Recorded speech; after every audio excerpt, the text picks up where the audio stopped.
is good, YouTube? Quinn Wade Basketball Analysis coming to you with a quick video. I wanted to let you guys know I got some new merchandise available, not just t-shirt anymore. I got different type of t-shirt, different type of shirts and logos that you can purchase on my spread shirt, and also hoodies now. We have expanded and added more to the channel and more merchandise for the brand. Thanks for supporting. It will be in the description and the links will be in the comment section below. Thanks for helping me and supporting the movement. Quinn Wade Basketball Analysis. I'm going. What is good, YouTube? Quinn Wade Basketball Analysis coming to y'all with a quick video. We're going to talk about the Chicago Bulls forward slash center Lauri Markkanen, a guy that a lot of people thought will be the future, and a guy that people thought was a steal in the Jimmy Butler trade. You get Zach LaVine, you get Chris Dunn, and you get the pick, and it end up turning out to be Markkanen. And a lot of people really wanted to see this guy play because usually when a guy comes from overseas, people question it. Is they soft? Can they really play in the NBA? Can his shooting translate? Because a lot of players show that they can shoot, but they never become elite shooters or never become improved shooters. And he's a legitimate 7 feet, even without shoes. And that's the height. And he's the modern day big, being able to rebound the basketball, knock down the jump shot from the perimeter. And he showed that he can do that before he even came into the NBA. That's why he was a lottery projected pick.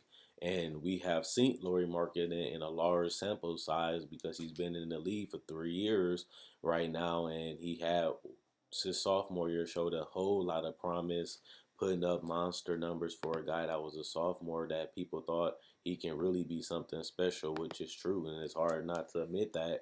He played 52 games last year and he started 51 of them. They gave him 32 minutes per game, which is a career high. He got 15 shots a game, which was a career high, but he also shot 43% from the field.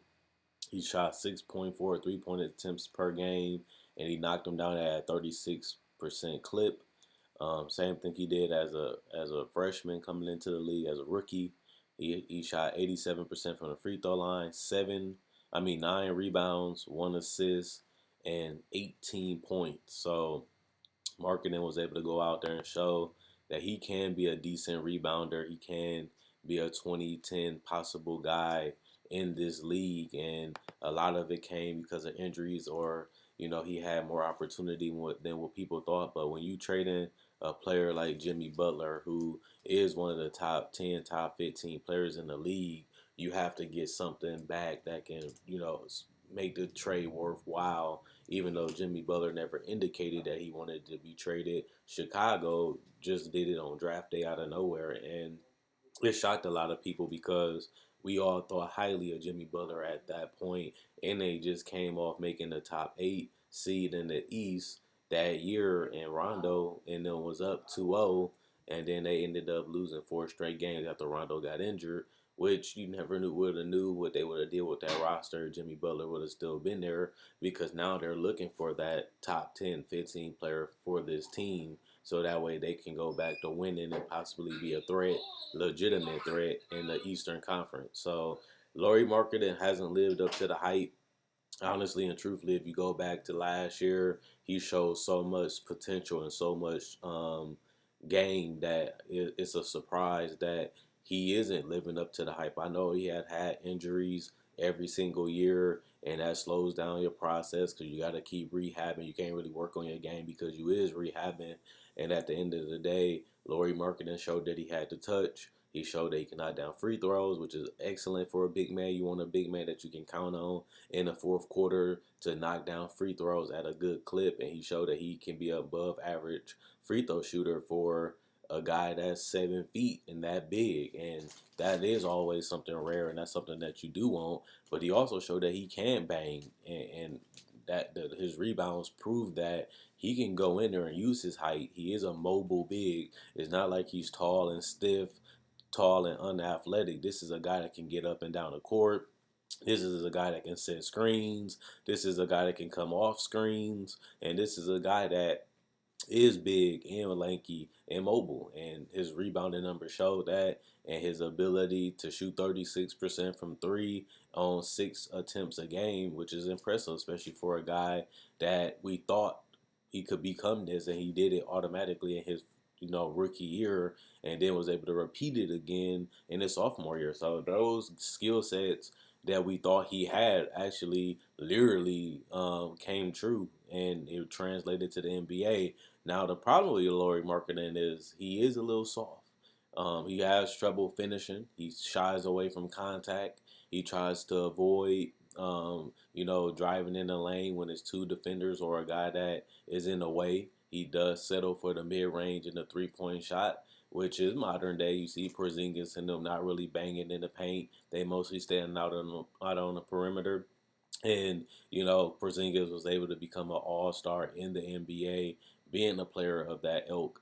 And I think him and Lauri Markkanen got a lot of similarities, being able to post up a little bit and fade, being able to post up a little bit and face up and knock down the mid-range, being able to knock down the mid-range, being able to knock down trail threes, and the ability to shoot anywhere damn near on the court. And, Lauri Markkanen has shown that ability too. Then you got guys like Dunn and Kobe White and Zach LaVine that really can, get to that paint and really kick it out to him. And some of them can be okay pick and roll players. They don't have a great playmaker. They don't have a great passer so far on this team, but they do have guards that can break down the defense. They do have guards that can put pressure on the defense because majority of their guards like to attack. And that makes Lauri Markkanen in a team job easier because all they have to do is be in the right position and they get a quality shot just off. Either they're going to finish in the paint, get to the free throw line, or somebody going to get a dump off or a three or a mid range. So I was surprised that Lauri just can't knock down the easy opportunities. Ain't like he's in the paint trying to bang and score all these post moves.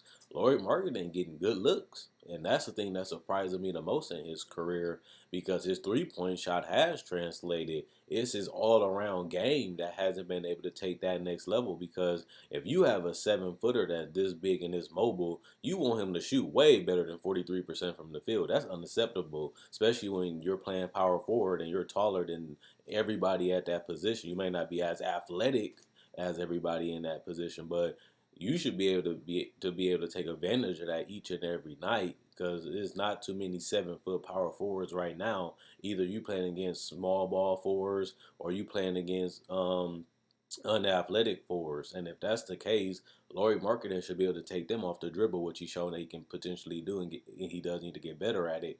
But he did show that that can be something as a weapon for him. He can pull up on these guys. This is a guy that can roll to the rim and get a head start and finish. And it just consistency. That's the biggest hole in Lauri Markkanen game is if he wants to become an all-star or a franchise cornerstone like we thought that he could be after his first 2 years. He's going to have to raise his efficiency. He's going to have to change his mentality because at the end of the day, he can be more dominant. He can take over more games and he can shoot better. And it's up to him to want to work on those things. It's up to him to challenge himself to get those things done because I don't see why he can't be an elite shooter. I don't see why he can't be one of the best players in the league. I don't see why he can't get you 20 and 10. Then I know some things happen with Jim Boylan. Jim Boylan don't utilize him the right way. He don't go to him as much as he should because Lauri Markkanen is one of their best offensive players. And that's the only way he's going to get better. 12 shots per game isn't going to cut it when that's supposed to be your franchise guy or at least your second best player to Zach LaVine. We all know Wendell Carter, not the greatest scorer. Kobe White comes off the bench. You got Chris Dunn that doesn't really score that much. Thaddeus is not a big scorer either. It's no way that Markkanen can't eat up the competition, and there's no way that he shouldn't be more efficient and more dominant. He has the experience. He has been in the league for a while. He has the IQ because they've running and defending him basically the same way the last couple years. So Lauri should be ready. He should be out here toasting people, and it's just not happening. And it's just a regression. He went backwards this year instead of taking a step forward and becoming an all-star. Zach LaVine shouldn't be the one that's talked about being an all-star. Lauri should be playing better. And if Lauri would have played better, they would have been in the playoffs because they're not that far from being in. It's just Zach LaVine has to hit miracle shots just to keep them in or win a game because nobody else can score consistently and nobody else really can take over. The Chicago Bulls got decent role players. They have players with great potential on his team. It's just either the coach isn't getting the best out of his team, he's not putting them in the best situation to their skill, and he's not really building an offense that all of them could succeed. Okay, that's fine because none of us really are big Jim Boylan fans, especially when it comes to defense and offense. And this is a young team. Guys are going to want to prove themselves. Guys can't wait for the opportunity to do it. And on top of that, a lot of these guys are trying to make a name for themselves in general, which is what most young players try to do. Zach LaVine is doing a lot of this, so he could get votes to go to the All Star game. He has said it a lot that he wants to be an All Star in his league, and even though he's not that far, you got to have winning. Winning makes it easier to get into the All Star game. Winning makes it easier to get multiple players off the team into the All Star game because that's what it's all about. And the Bulls haven't been able to consistently put together wins, and it's mainly because Zach LaVine needs help. This team plays no defense, so it's either you're going to outscore your opponent or you're going to start having to build a better defensive scheme so that way the team can be able to defend and keep themselves in games or even get themselves advantages in games because this isn't a great team. This isn't the best team. When you look at this team and you look at the names on that paper, you look, oh, the Bulls got a special team. The Bulls should be in the playoffs. But when you watch them in person, they all off page. They're not really getting the best out of each other. They're not making each other better, and they're not really evolving and really learning and developing the way we thought they would coming into this season. Because they're in the East, there's no way that the Chicago Bulls, with all this talent, should be having a record that they have, should be playing the way that they have. And you got to put on top of this Boylan, been the coach since last year. And on top of that, they already been playing with each other for multiple years. A lot of their main core pieces been here for over a year or half a year because they did get Otto Porter last year. He had a training camp, a preseason, and even half a season last year, and then he had it this year. So it's no way that this team should be struggling offensively and defensively the way that they have. And there's no reason why Lauri Markkanen isn't a bigger part of their offense because he should be. Zach LaVine can't take miracle shots every single game and hope to win if we're not going to play defense and we're not going to help them out offensively. So somebody has to step up on this team and really figure out where's we going to get our points from. And Lauri was supposed to be one of those guys that make you think different. He was supposed to be one of those guys that was supposed to step up, and instead he hasn't been able to do that. And health, that's a big problem with him. He's going to have to stay healthy if he really wants to make the money and he really want to be one of the best players in the league. Consistency is what make you a superstar. Being able to go out there each and every night and put up numbers each and every night and dominate. And he has the size and the mobility and the length to really become a decent rim protector. Do he have to be an all defensive team? No, but he should be a lot better because of his size, because of his age, because of his youth and mobility at that position.